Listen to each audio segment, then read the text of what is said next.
오늘 하나님 말씀은 요한복음 9장 13절에서 34절까지 새 창조와 메신저 9번째 말씀을 나누도록 하겠습니다. 제가 25년 전쯤에 한 선교단체를 섬겼어요. 근데 선교단체 간사로 섬겼는데 그때 후원자 중에 한 분이 어떤 집사님이신데 중국에 출장 갔다가 중고 악기 시장에 가서 바이올린이 참 좋아 보여서 하나를 사셨대요. 근데 누가 보더라도 약간 범상치 않은 것 같아서 전문가에게 의뢰를 했는데 정말 행운이라고 비싼 거라고, 그래서 그분이 물건을 제대로 만난 거죠. 그래서 비싼 물건을 싼 값에 산 거죠. 그래서 그 기쁨으로 그것을 선교회에 기증하셨어요. 저 선교회에서 전문가들에게 의뢰해서 알아봐서 판매를 했는데 한 3천만 원 정도 됐던 것 같아요. 그러니까 굉장히 제대로 만난 거죠. 그 집사님이 수개월 전에 방영됐던 아침 막장 드라마에서 저도 몇 번 봤는데 거리의 걸인, 거지같이 이렇게 노숙자 같은 분을 데려와서 잘 돌봐줬는데 알고 봤더니 내가 다니는 회사 회장님의 장남이었다. 뭐 그런 내용이 있었잖아요. 그러니까 사람을 제대로 만난 거죠. 물론 이런 이야기들은 좀 거리가 있게 느껴져요. 나랑은 좀 거리가 있는 매우 예외적인 이야기로 들립니다. 하지만 정말 그런지는 두고 봐야 됩니다. 무슨 말이냐면 우리에게도 그런 행운이 올 거다가 아니라 이미 왔을 수도 있는 거죠. 왜냐하면 우리가 그렇게까지 정성을 쏟지 않았어도 됐었는데 라고 뒤늦게 확인하게 되는 일들이 되게 많거든요. 내가 뭐하러 그렇게 정성을 쏟았을까? 그렇게 뒤늦게 깨닫게 되는 일들이 있는데 그런 일들에 몰두하느라고 정말 정작 제대로 만났어야 했던, 제대로 만나서 제대로 알아야만 했던, 그리고 이미 내게 있었던 아주 소중한 대상을 너무 가볍게 대한 일이 너무나 빈번하기 때문에 그렇습니다. 여러분, 잃고 나서야 제대로 만난 적이 없었다는 것을 깨닫는 거예요. 저도 나이가 들수록 점점 더 우리 딸들이랑 진짜 한참 자랄 때 제대로 좀 대화해 볼 걸, 제대로 깊은 좀 사귐의 시간을 가져봤으면 좋았을 것 같아요. 물론 나름대로 애를 썼지만 갈수록 후회가 많아요. 그런데 무엇보다도 예수님에 대해서 그럴까 봐 두렵습니다. 예수님을 정말 제대로 만나고 싶습니다. 우리 9장의 주인공 구씨, 모태 시각장애인으로서 이제 보게 됐는데 이 구씨에게 일어난 기적을 확인한 이웃들이 확인했는데 이 이웃들이 자기 이웃 구씨에게 일어난 기적을 확인한 직후에 가장 먼저 했어야 되는 일은 무엇보다도 그 기적을 일으킨 기적의 주체자를 찾아가는 일이었어요. 과연 누구길래, 그리고 과연 어떤 이유로 그렇게 하셨는가 하는 것을 물어야만 했죠. 그리고 그렇게 했더라면 그들도 메시아를 만났을 것이고 영원토록 가장 위대한 사건에 참여할 수 있었을 것입니다. 하지만 여러분, 우리가 자기를 늘 살펴야 되는데 우리들의 마음에 길이 있어요. 길. 가장 단순하게 나누면 의심과 두려움의 길이 이렇게 나 있는 마음이 있고 믿음과 사랑의 길이 나 있을 수 있어요. 그리고 내 마음속에 어떤 길이 나 있느냐에 따라서 선택은 완전히 달라지게 되어 있습니다. 이 이웃들, 구씨 이웃들의 내면에는 의심과 두려움의 길이 나 있었어요. 그래서 구씨의 변화를 감당할 수가 없는 거예요. 그러니까 어떻게 해요? 예수님을 찾아가야만 하는데 그걸 안 해요. 그러니까 의심과 두려움의 길이 그렇게 만드는 거예요. 예수님을 찾아가지 않고 누구를 찾아가요? 바리새인들을 찾아가요. 바리새인들을 찾아가서 판단을 받으려고 합니다. 13절 읽을까요? 9장 13절 시작. 그들이 전에 맹인이었던 사람을 데리고 바리새인들에게 갔더라. 여러분, 내 생각의 한계를 벗어났기 때문에 의심스러워질 때 우리들은 흔히 권위자를 찾게 되어 있습니다. 하지만 우리끼리 이야기할 때 우리 안에서, 이 세상 안에서 진정한 권위자란 어떤 사람이죠? 자기가 얼마나 많이 모르고 있는지를 아는 자죠. 진짜 권위자죠. 제가 최근에 만난 한 좋은 의사 선생님, 저를 진찰해 준 의사 선생님이 이렇게 얘기해 주더라고요. 현대 의학에서 그 원인과 처방을 알 수 없는 질병이 7, 80%나 된다고 하는 것을 인정하는 게 매우 중요합니다. 이렇게 저에게 얘기해 주었어요. 그 말을 들을 때 저는 두렵지 않았고 매우 고마웠습니다. 왜냐하면 그분이 객관적 진실을 말했을 뿐만 아니라 자기 자신의 진실을 말해 줬기 때문이에요. 저도 모르는 거 많거든요. 이렇게 얘기해 줬기 때문이죠. 여러분, 오늘날 우리가 어떤 분야의 전문가들에 대해서 사람들은 대개 전문가라면서 그것도 모르고 있어 라고 말할 준비가 되어 있어요. 무슨 말이냐면 그 전문가라면 그 분야와 관련된 모든 내용들을 꿰뚫고 있을 거라고 전제하는 거예요. 하지만 오해죠. 굉장히 큰 오해입니다. 만일에 참 이건 어색한 예지만 제가 30년 목회 생활인데 30년 목회 생활을 한 목회 전문가라면 제가 감당할 수 없거나 제가 명백하게 설명할 수 없는 일들이 그럴 수 있는 일보다 훨씬 많다는 것을 인정할 수밖에 없습니다. 진짜로 그래요. 물론 여러분, 전문가의 도움이 매우 중요할 때가 많습니다. 하지만 도움을 받는 것이지 그의 권위에 온전히 묶이고 매여야 되는 것은 아니에요. 여러분, 바리새인들은 율법 전문가들이었다고 할 수가 있어요. 하지만 우리에게 오신 창조자가 이루신 새 창조의 기적을 감당할 수는 없어요. 자신의 전문적인 지식을 뛰어넘는 일이에요, 새 창조의 기적은. 근데 자신의 전문적인 지식 안에서 해석하려고 하니까 무리수를 두는 거죠. 그때 모른다고 해야죠. 난 잘 모르겠다. 그리고 무엇보다도 그 일을 일으킨 당사자를 찾아가서 귀를 기울여 먼저 들어보고 확인해 봐야죠.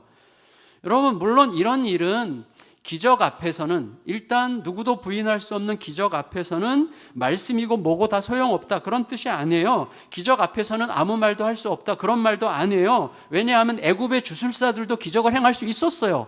그런데 하나님께서는 이렇게 말씀하셨죠. 이스라엘 백성들에게 누가 너희 앞에서 누구도 부인할 수 없는 기적을 행한다고 할지라도 그의 행태가, 그의 말이, 그의 기적이 하나님의 말씀에 부합하지 않는다면 적극적으로 처단하라고 말씀하셨습니다. 기적 자체가 중요한 게 아니에요. 그러니까 중요한 것은 기적 자체가 아니라 기적을 통해서 어떤 질문을 하느냐는 거예요. 그 기적이 나에게 어떤 표지판이 되고 있는지를 물어야 하는 것입니다. 만일에 바리새인들이 이 구씨에게 일어난 기적에 정직했다면 그들은 무엇보다도 그 기적을 일으킨 주체자를 찾아가서 자세히 묻고 들어야만 했어요. 아니면 우리들로서는 이거 감당할 수 없는 문제입니다. 우리들이 가진 생각으로는 이거 해석이 안 됩니다 라고 말했어야 했죠. 하지만 근거 없는 자부심이 강할수록 사람들은 자기가 감당할 수 없는 일이 있다는 것을 인정하고 싶어 하지 않아요. 근거 없는 자부심이 강할 때 그러죠. 바리새인들의 내면에는 의심과 두려움의 길이 이렇게 나 있는 거죠. 14절에서 16절까지 읽겠습니다. 14절에서 16절 시작. 예수께서 진흙을 이겨 눈을 뜨게 하신 날은 안식일이라. 그러므로 바리새인들도 그가 어떻게 보게 되었는지를 물으니 이르되 그 사람이 진흙을 내 눈에 바르매 내가 씻고 보나이다 하니, 바리새인 중에 어떤 사람은 말하되 이 사람이 안식일을 지키지 아니하니 하나님께로부터 온 자가 아니라 하며, 어떤 사람은 말하되 죄인으로서 어떻게 이러한 표적을 행하겠느냐 하여 그들 중에 분쟁이 있었더니. 여러분, 자, 재밌죠? 뭐가 재밌냐면 그날이 안식일이었다고 하는 사실이 바리새인들로 하여금 사실을 사실로 볼 수 없게 해요. 이게 무서운 거예요. 그날이 안식일이었다고 하는 이 자기들의 틀로 인해서 사실이 사실로 안 보이는 거예요. 근데 사실은 그날이 안식일이었기 때문이 아니라 안식일에는 이렇게 해야 된다고 하는 자기들의 전제 때문이죠. 여러분, 이 구씨의 질환이 긴급한 질환이 아니잖아요. 월요일에 해도 되고 화요일에 해도 돼요. 평생 못 봤는데 꼭 안식일에 해야 됩니까? 그런데 예수님은 굳이 안식일에 그를 치료하셨죠. 그러니까 의도적으로 안식일을 깨뜨리신 거예요. 예수님은 의도적으로 안식일에 이 구씨를 치료하신 거죠. 왜냐하면 형식과 규정 중심의 안식일을 창조자가 정한 안식일의 본질로 되돌리려고 하신 행동이었습니다. 안식일은 사람을 형식과 규정에 가두는 날이 아니라 풀어서 자유케 하는 날이었죠. 따라서 묶이고 갇힌 자를 풀어서 자유하게 하시는 예수님의 행동은 안식일의 가장 마땅한 행동이었다고 할 수가 있는 거죠. 하지만 이런 본질을 놓치고 내가 생각하는 내 전제, 내 입장, 내 전통, 내 상식, 이런 것에 휩싸이면 자기에게 익숙한 경험과 내가 확보한 입장에만 점점 더 강하게 몰입해서 그것을 가지고 모든 것을 보려고 하는 눈이 형성이 되는 거예요. 제가 얼마 전에 들은 얘기인데, 늘 논문을 써야만 되는 분들 계시잖아요. 뭐 교수님이든지 어떤 학자들이든지. 그런 분들은 이 주제를 선점해야 된대요. 그래서 자기가 누구보다 먼저 써야 되니까. 근데 주제를 정하고 자기 논지를 이제 펼치기 시작하면 그것에 대해서 반대 의견이나 다른 의견을 제시하는 사람들에 대해서 내가 옳다고 하는 것을 계속해서 디펜스해야 돼요. 계속 방어해야만 하는 거예요. 그러니까 열려있는 대화가 쉽지 않다는 거예요. 그분들이 아쉽게도 안타까운 거죠. 근데 그런 분들 중에서도 유독 더 그런 분야가 있다면 신학에서 조직신학이라는 거예요. 조직신학. 여러분, 조직신학이라고 하는 건 뭐냐면 성경을 여러 주제별로 묶어서 주제에 맞는 성경 본문들을 다 뽑아가지고 그 주제를 증거하기 위한 자료로 성경 본문을 쓰는 거예요. 그러니까 자기도 모르게 본문을 그 본문 안에서 보기보다, 본문의 전체 흐름 속에서 보기보다는 이 주제에 맞게 본문을 사용하게 되는 거예요. 자기도 모르게.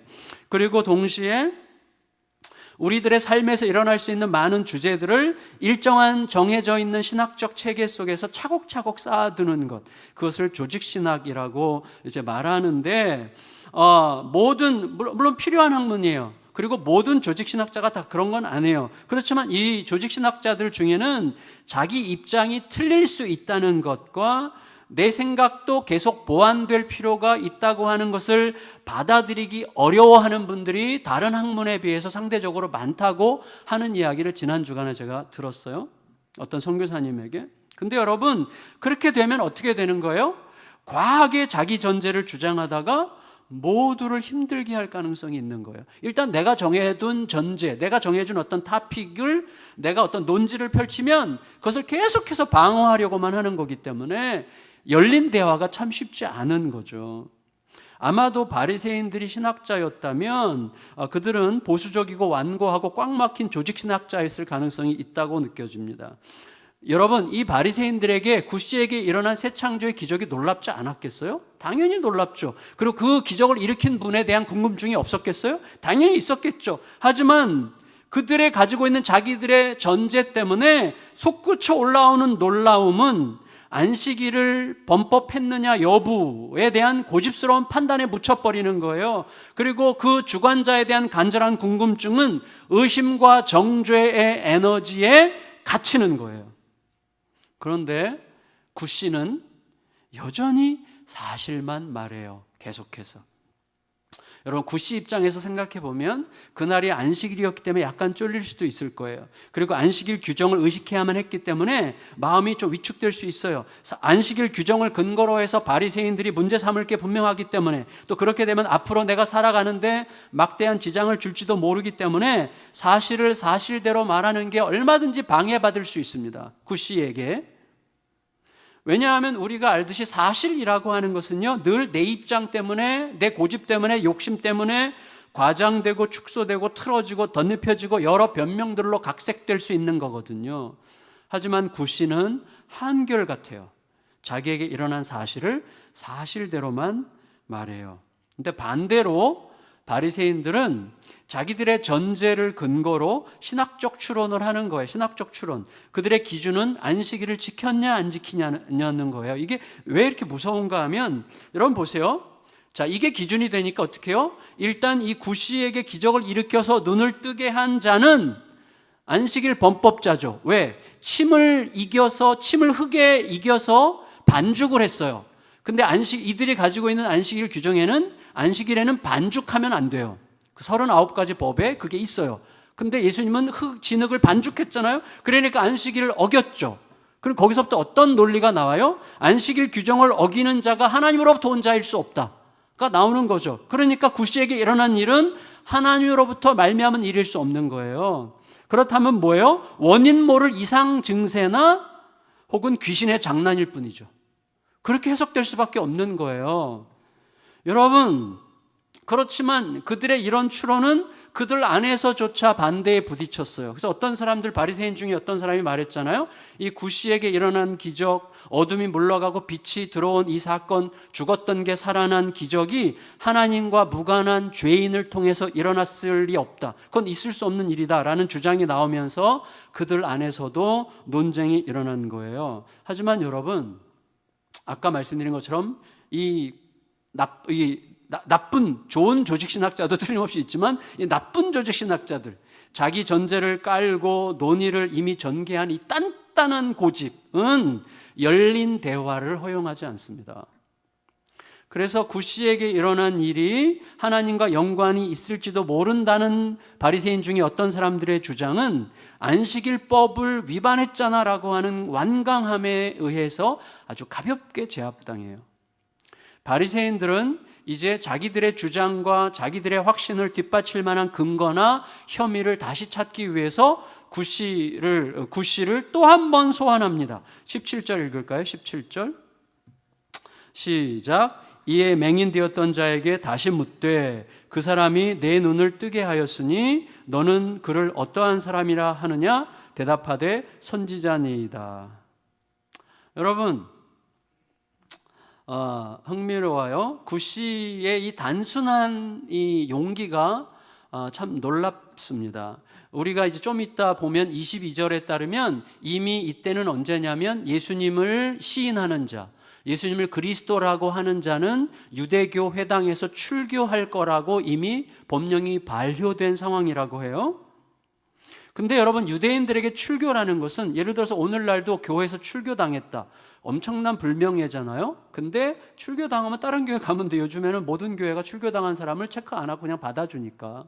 근데 그 당시는 유대 사회는 촘촘한 네트워크로 되어 있기 때문에 유대교 회당에서 출교된다, 그 말은 사회 경제적으로 엄청난 불이익을 당하면서 사회적 매장을 당할 수 있는 가능성을 포함하는 이야기였기 때문에 아주 드물게 시행했던 징계래요, 출교라는 거. 근데 예수를 시인하는 자는 출교하겠다는 법령이 이미 발효되어 있는 상황이었다는 거예요. 근데 그런 상황을 몰랐을 리 없었던 구시는 예수를 누구라고 생각하느냐는 질문에 대해서 단호하게 말해요. 그분은 선지자입니다. 제 생각에 그분은 선지자입니다. 그거는 구시가 할 수 있는 최대 경외감의 표현이었을 거예요. 다시 말해서 뭐예요? 그분은 하나님이 보내신 분 맞습니다. 이렇게 얘기한 거예요. 물론 이 유대인들 입장에서는 구시의 대답은 자기들이 원하는 답이 아니었어요.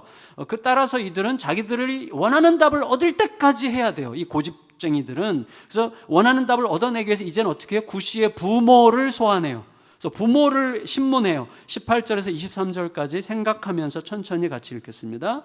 13절에서 18절에서 23절까지 시작. 유대인들이 그가 맹인으로 있다가 보게 된 것을 믿지 아니하고 그 부모를 불러 묻되 이는 너희 말에 맹인으로 났다 하는 너희 아들이냐? 그러면 지금은 어떻게 해서 보느냐? 그 부모가 대답하여 이르되 이 사람이 우리 아들인 것과 맹인으로 난 것을 아나이다. 그러나 지금 어떻게 해서 보는지 또는 누가 그 눈을 뜨게 하였는지 우리는 알지 못하나이다. 그에게 물어보소서. 그가 장성하였으니 자기 일을 말하리이다. 그 부모가 이렇게 말한 것은 이미 유대인들이 누구든지 예수를 그리스도로 시인하는 자는 출교하기로 결의하였으므로 그들을 무서워함이더라.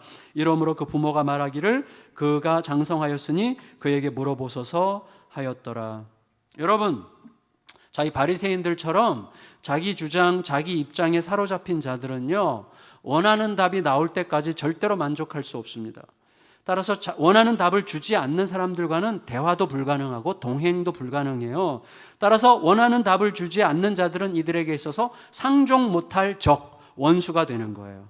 무서운 거죠. 이런 일이 그들에게만 있지 않습니다. 정말 무서운 일이에요.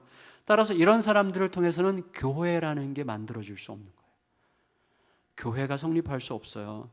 예수님께서는요, 부자나 가난한 자나 배운 자나 배우지 못한 자나 진보적인 자나 보수적인 자나, 예수님 제자 중에서는요 굉장히 진보적인 열심당 출신이 있고요, 굉장히 보수적인 세리 출신도 있어요. 진보적인 자나 보수적인 자나, 남자나 여자나, 주인이나 종이나 모든 사람들이 하나님의 사랑과 진리 안에서 서로를 존중하고 대화하고 교통하고 어우러질 수 있게 하셨어요. 왜? 예수라는 그 위대하고 절대적 가치가 모든 것들을 낮추는 거예요. 내 생각과 내 고집도 그 앞에서 낮추는 거예요. 그래서 하나가 될 수 있는 거거든요, 예수님 안에서. 근데 하나가 되지 못한다는 건 뭐예요? 예수님이 내 주장보다 훨씬 못하다는 거예요. 그것밖에는 말할 게 없는 거예요. 이게 얼마나 슬픈 일입니까? 하지만 웬일인지 수많은 교회들이 인종적으로, 정치적 성향으로, 출신 지역에 따라서, 경제적 규모에 따라서, 학벌에 따라서 끼리끼리 모이는 반교회적 집단으로 전락하잖아요. 정말로. 따라서 어떤 면에서 그거는 교회가 아니죠. 저는 우리 교회에 정말 가난한 분과 정말 잘 사는 분이 아주 꺼리낌 없이 예수님에 대해서 기쁨으로 교통하는 것을 보고 싶습니다. 그게 교회죠, 그게. 따라서 오늘날 그렇게 어떤 성향과 객관적 삶의 조건에 따라서 이합집산하는 집단으로 보이는 교회는 더 이상 교회가 아닐 거예요. 우리는 예수님의 몸으로 존재하는 교회가 되기를 진실로 열망해야 됩니다. 이 세상의 이 모든 현상들은 그냥 순식간에 지나갈 거예요. 우리에게는 정말 예수 그리스도가 무엇을 원하셨는가만 남아야 되는 거죠. 근데 안타깝게도 이 구씨의 부모는요, 우리들의 보편적 속성을 반영해줘요. 보편적 속성이 뭐예요? 우리가 입으로는 뭐라고 말하든지 간에 실제로는 하나님보다 사람을 좀 더 두려워해요. 실제로는 진실보다 이해관계를 더 두려워해요. 그래서 깃털처럼 가볍고 밀가루 반죽처럼 쉽게 주물러지는 현실주의자들이죠. 우리 모두는 이해관계를 위해서 사실과 거짓을 적절히 섞어서 말할 줄 압니다. 하나님의 말씀보다 나의 생존 여부를 판단 기준으로 삼습니다. 부모가 이렇게 말해요. 이 친구가 우리 아들인 것 맞습니다. 이 친구가 태어날 때부터 시각장애인 것 맞습니다. 그런데 어떻게 해서 보게 됐는지, 누가 뜨게 했는지 그거 우리가 어떻게 합니까? 확실한 거짓말이죠. 이미 동네 사람들이 다 아는 것을 부모가 몰랐다는 것은 불가능해요. 이들은 출교라는 두려움에 사로잡혀 있었고 결국 책임져야 되는 설명은 아들에게 떠넘기죠. 물론 유대인들은 13세부터는 자증, 스스로 증언할 권리가 있었어요. 그러니까 이 아들에게 떠넘기고 있지만 사실은 모든 책임을 아들이 지라고 내어미는 거죠. 아들이 지금 구걸하고 있어요. 이 아들을 시각장애인으로 태어나게 한 부모가 아들이 구걸하고 있도록 방치한 부모잖아요. 물론 그럴 수밖에 없는 현실적 이유가 있었을지도 모르지만 지금 이 상황까지도 아들에게 모든 책임을 떠넘기고 있어요. 너무나 안타깝지 않습니까? 그런데 놀랍게도 모든 짐을 자기 어깨에 홀로 짊어지게 된 이 구씨는 너무나 가볍고 너무나 가뿐해요. 그에게는 아무런 어려움이나 복잡함이 없어요. 힘들지 않아요. 여러분 23절에서 34절까지 읽고 정리할게요. 23절에서 34절 좀 긴데 우리가 생각하면서 찬찬히 읽겠습니다. 시작. 이러므로 그 부모가 말하기를 23절 읽었죠? 24절부터 시작. 이에 그들이 맹인이었던 사람을 두 번째 불러 이르되 너는 하나님께 영광을 돌리라. 우리는 이 사람이 죄인인 줄 아노라. 대답하되 그가 죄인인지 내가 알지 못하나 한 가지 아는 것은 내가 맹인으로 있다가 지금 보는 그것이니이다. 그들이 이르되 그 사람이 내게 무엇을 하였느냐? 어떻게 내 눈을 뜨게 하였느냐? 대답하되 내가 이미 일렀어도 듣지 아니하고 어찌하여 다시 듣고자 하나이까? 당신들도 그의 제자가 되려 하나이까? 그들이 욕하여 이르되 너는 그의 제자이나 우리는 모세의 제자라. 하나님이 모세에게는 말씀하신 줄을 우리가 알거니와 이 사람은 어디서 왔는지 알지 못하노라. 그 사람이 대답하여 이르되 이상하다. 이 사람이 내 눈을 뜨게 하였으되 당신들은 그가 어디서 왔는지 알지 못하는도다. 하나님이 죄인의 말을 듣지 아니하시고 경건하여 그의 뜻대로 행하는 자의 말을 들으시는 줄을 우리가 아나이다. 창세 이후로 맹인으로 난 자의 눈을 뜨게 하였다 함을 듣지 못하였으니 이 사람이 하나님께로부터 오지 아니하였으면 아무 일도 할 수 없었으리이다. 그들이 대답하여 이르되 내가 온전히 죄 가운데서 나서 우리를 가르치느냐 하고 이에 쫓아내어 보내니라. 여러분, 바리새인들의 질문에 너는 하나님께 영광을 돌려라, 그 말은 뭐냐면 진실을 말해라, 그 말이에요. 진실을 말해라. 그러면서 그들은 뭐냐면 예수님에 대해서 이미 정해진 결론을 내렸어요. 결론을 내리고 그 결론을 반복하는 것뿐이에요. 너는 그가 죄인인 줄 알지 못하느냐, 이렇게 물어요. 여러분, 환원주의라는 게 있어요. 환원주의. 이게 뭐냐면 아주 다양한 현상, 여러 가지 다양한 현상을 아주 가장 기본적인 하나의 원리나 하나의 원인으로만 설명하려는 경향을 환원주의라고 해요. 모든 걸 하나의 초점으로 다 설명하려고 하는 거예요. 아주 기본적인 걸 가지고 계속 그 안에서 맴맴 도는 거죠. 그래서 환원주의예요. 맴맴 돌아요, 그냥. 여러분, 그런 면에서 보면 지금 바리새인들은요, 완벽한 환원주의자들이죠. 안식일에는 반죽하면 안 돼. 이 알량한 이 테두리 안에서 거대한 창조의 역사를 해석하려고 하니 어떻게 되는 거예요, 이게 도대체?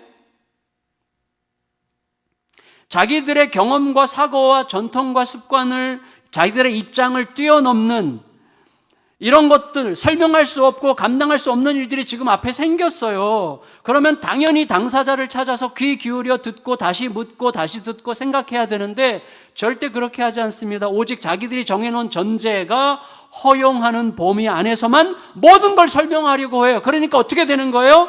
새 창조의 기적이 안식일법 위반이 돼요. 창조자 예수님이 죄인이 돼요. 하나님이 하신 일이 마귀가 하는 일이 되는 거예요. 예수님을 선지자라고 고백하는 구씨의 신앙 고백은 취소를 강요받고 있어요. 얼마나 무서운 일입니까? 여러분, 우리들이 얼마나 고집스러운지 몰라요. 딱 내 세계에 갇혀가지고요, 내게 힘든 일이 생기면요, 딱 그 눈으로 봐요. 원망과 불평으로 막 쏟아내죠. 그게 우리들이에요. 다른 누가 아니라 우리들이죠. 하지만 평생 어두움에 갇혀서 의심과 두려움으로 세상을 상대할 가능성이 가장 높았던, 그에 따라서 누구보다도 그 어두운 갇힌 관점으로 세상을 보던 습관에 따라서 누구보다도 환원주의자가 될 가능성이 많았던 이 구씨는 완전히 변한 거예요. 이유는 간단해요. 여러분, 구씨가 지금 말하잖아요. 아까 유대인 모두가 아는 상식이 있어요. 유대인 모두가 아는 상식은 뭐예요? 하나님은 불경건한 자의 기도는 안 들으시고 경건한 자의 기도는 들으신다. 이 누구나 알고 있는 상식에 예수님의 새 창조의 절대적 사건이 만나서 그 안에서 새로운 신앙 고백을 일으킨 거예요. 그는 예수님에게서 하나님을 느꼈어요. 모태 시각장애인인 자기가 순식간에 밝히 보게 된 것은 모든 논리와 판단과 모든 평가와 모든 주장들을 압도하는 절대자의 초월적 역사라고 하는 것을 깨달은 거예요. 온몸으로 느끼는 현실, 이 창조의 기적을 통해서 예수님이 하나님으로부터 오신 분이라는 사실을 믿게 됐고, 두려움이나 불안감이 조금도 없이 나에게 일어난 일을 사실대로 말할 힘을 얻은 거예요. 그래서 압도적인 우위를 가지고 있었던 바리새인들이 오히려 구씨의 도전 앞에 휘청거리는 거죠. 여러분, 진짜 예수를 제대로 만난 크리스찬들은 절대 세상이 감당치 못합니다. 여러분, 제가 거듭 말씀드리죠. 세상이 감당하고도 남는 참 안타까운 크리스찬의 삶을 살지 맙시다. 세상이 힘들게 하면 죽겠다 그러고, 세상이 잘해주면 행복하다 그러고, 세상이 고민을 주면 살고 싶지 않아 그러고, 세상이 아픔을 일으키면 분노로 이글거리는, 세상이 마음껏 주무를 수 있는 그런 존재가 아니에요. 우리들은 세상이 아무리 힘들게 해도 왜 그래? 세상이 아무리 깐족거려도 대수롭지 않게 볼 수 있는 존재로 우리는 부름을 받았다는 사실을 여러분 잊지 마시기를 바라요. 여러분, 구씨에게 놀라운 은혜가 임했어요. 그래서 창조의 빛을 받은 구씨가 이렇게 말을 하는 거예요. 나는 그분이 죄인인지 아닌지 신학적으로 판단 못 하겠습니다. 그건 내 관심사가 아니에요. 하지만 자, 중요한 건 이거예요. 나는 평생 못 보던 사람입니다. 근데 지금 봤잖아요? 순식간에 그분을 통해서 보게 됐어요. 창세 후로 이런 일이 있습니까? 혹 그런 일이 있었다면 그 일을 행하신 분이 하나님이 보내신 분인 게 너무나 확실하지 않겠습니까? 그분은 하나님과 통하는 분, 하나님과 친밀한 분, 하나님의 뜻대로 행하시는 분인 게 확실하지 않겠습니까? 말씀을 좀 확인해 보세요. 그게 사실인지 아닌지. 따라서 저는 예수님의 제자가 되기로 했습니다. 여러분, 이게 재밌는 게, 자, 돈과 지식과 권력과 명예와 모든 걸 다 가지고 있었던 니고데모와 비교해 볼 때, 그 니고데모가 가졌던 것들 중에서 그 어떤 것도 가지지 못했을 뿐만 아니라 심지어 시력도 가지지 못했던 이 굿씨가 예수님을 따르기로 결정한 이유가 똑같아요. 니고데모도 뭐라고 그랬어요? 당신을 통해서 일어나는 일은 당신이 하나님이 보내신 분이라는 것을 전제하지 않고는 이해할 수 없는 일입니다. 그리고 예수님을 쫓아왔잖아요. 지금 굿씨도 똑같아요. 대단한 신학자와 아무것도 배우지 못한 굿씨가 예수님 만나는 방식이 똑같은 거예요. 이건 신학적으로 배워야 되는 게 아닌 거죠. 그게 가슴을 뛰게 하지 않습니까? 저는 막 지금도 뛰는데 너무 감격스러워서, 예수님은 모든 사회경제적, 인종적, 신분적 조건을 뛰어넘어서 우리 모두를 동등하게 만나주시고 동등한 과정으로 초대하세요. 예수님은 너무나 아름다우세요. 예수님은 진짜 너무나 아름다우세요. 여러분, 예수를 시인하면 출교당한다는 것을 굿씨도 알았을 거예요. 하지만 예수님을 제대로 만나 예수님을 만난 그 영광에 사로잡히면 극도로 위협적인 출교도 그깟 것이 돼요. 그깟 것이에요. 내 현실적 안전에 대한 집착이나 자존심에 대한 두려움도 무장해제가 됩니다. 다만 예수님을 따르고 싶을 뿐이에요. 다만 예수님 앞에 거하고 싶을 뿐이에요. 다만 예수님으로부터 듣고 그의 말씀대로 살아가고 싶을 뿐이에요. 그의 말씀대로 살아가는 기쁨과 영광 안에 거하면서 예수님의 미소를 보고 싶을 뿐이에요. 그런데 그렇게 되면 예수님은 놀랍게도 너무나 좋은 사람들을 만나게 하세요. 너무나 좋은 사람들과 사귀게 하세요. 함께 예수님에 대해서 말하고 함께 듣고 함께 기뻐하게 하세요. 함께 미소 짓게 하세요. 그리고 어느새 우리가 어디에서 무슨 일을 행하든지 간에 영원한 창조의 목적을 위해 부름받은 메신저로 그 자리에서 살게 하십니다. 그게 예수님을 제대로 만난 거죠. 그리고 예수님을 제대로 만난 굿씨는 쫓겨납니다. 여러분 34절 읽고 다시 한번 읽고 마칠게요. 34절 시작.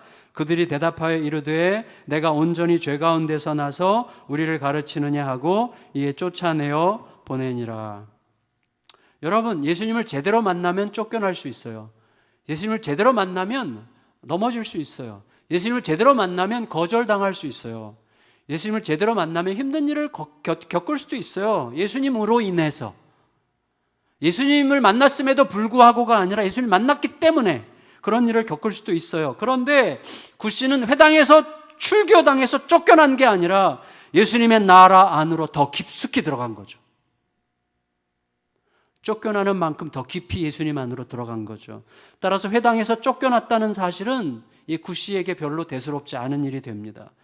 이 쫓겨남이 굿씨의 희망과 기쁨을 위협하지 않습니다. 반대로 지독하게 좁은 소견과 바늘구멍만큼 협소한 신학적인 주장과 그것들이 만드는 분노와 두려움과 불안에 사로잡힌 유대인들이 하나님 나라에서 쫓겨나고 있는 소리가 들려요. 여러분, 자기 전제, 내 입장이 통하지 않는 상황을 감당하지 못하는 자들이 먹는 양식은 의심과 두려움뿐입니다. 그들은 이 바리새인들은 이 굿씨를 치사하게 괴롭히죠. 굿씨의 과거, 이미 다 해결된 문제인데 과거 앞을 못 보는 자로 태어나서 여태까지 살았다고 하는 굿씨의 과거, 이미 다 해결된 문제인데도 그 굿씨의 과거를 다시 들먹이면서 너가 죄 가운데 태어난 무식한 놈으로서 우리를 가르치려고 들어? 이런 식으로 아주 유치하게 고통을 주려고 합니다. 하지만 그것조차 굿씨의 고통이 아니라 그들의 두려움이었을 뿐이에요. 굿씨에게는 별다른 협박이 되지 않습니다. 예수님은 예수님을 제대로 만나는 굿이나 우리들을 그렇게 크고 단단하게 만드세요.